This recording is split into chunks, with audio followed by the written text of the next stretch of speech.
लंबे आवर्स के लेक्चर्स होते रहते हैं, पर आपने अच्छे से एक सोच समझ के ऐसे लेक्चर्स डाला है जिसमें मैक्सिमम टू मैक्सिमम टाइम तो बस 45 मिनट के आसपास होगा, वो भी जरूरत के टॉपिक्स के ऊपर।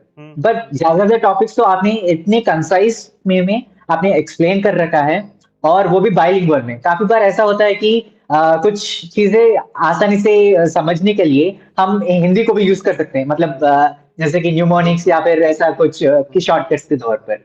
और मेरा काफी कुछ मतलब weak aspect of using paper one के तौर पर तो मैथमेटिकल रीजनिंग और डीआई सर। पर आपके लेक्चर्स को देखकर मुझे इतना कॉन्फिडेंस आया कि मतलब डीआई को सॉल्व करने के लिए आपने परसेंटेजेस का ट्रिक्स बताया था, और जैसे कि अपस्ट्रीम डाउनस्ट्रीम और टाइम की प्रॉब्लम्स को देखकर मतलब हर एक चीज को आपने इतने आसानी से कर रखा है कि बस एग्जाम्पल्स को देखते ही हमको कॉन्फिडेंस आ जाता है कि हाँ, मैं इसी प्रकार की प्रिंसिपल को अप्लाई करके मैं आंसर निकाल सकता हूँ।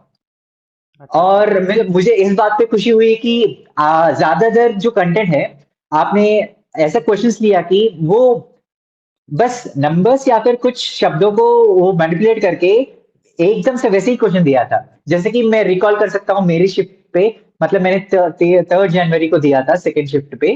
तो उस पे एज वाला एवरेज एज को लेकर उन्होंने एज को निकालने के लिए दिया था। वो भी आपने एग्जाम्पल प्रॉब्लम्स में कवर किया है। और उससे पहले अटेम्प्ट पे अगर मैं रिकॉल करता हूँ, जैसे कि जून और दिसंबर 2024, उसमें आपने मूवीज के हिसाब से आपने कुछ दिया था एग्जाम्पल्स। और वो भी ऐसा कि आपने फ्री कंटेंट यूट्यूब पे फ्री पे बच्चों को बढ़ाया था। पर उसी फ्री कंटेंट का एक ज्यादातर बेनिफिशियरी मैं भी हूँ, क्योंकि पिछली बार जब मैंने दिया था, मेरा जेआरएफ एक क्वेश्चन से रह गया था। और जब मैंने जून 2025 में दिया था, तो उस समय वैसे ही दो और क्वेश्चंस की वजह से ही रुक गया था। और ज्यादातर वो दो दो तीन क्वेश्चंस का मिस्टेक्स, मुझे लग रहा है कि वो पेपर टू से नहीं, ज्यादातर मुझे पेपर वन पे फोकस करना जरूरी है। और वो भी ऐसा क्वेश्चंस जिसपे डीआई, मैथमेटिकल रीजनिंग और टीचिंग एप्टीट्यूड जैसे के टॉपिक्स पे। तो मुझे काफी कुछ कॉन्फिडेंस मिला है। और मैं बोल सकता हूँ कि thank you so much sir, क्योंकि आपकी कंटेंट की वजह से ही मैंने इतने अच्छे कॉन्फिडेंस से अटेम्प्ट किया है।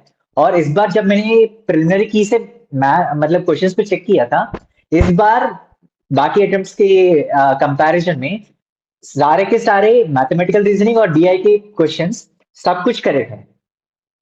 और मैं भी इस बात से काफी खुश हूँ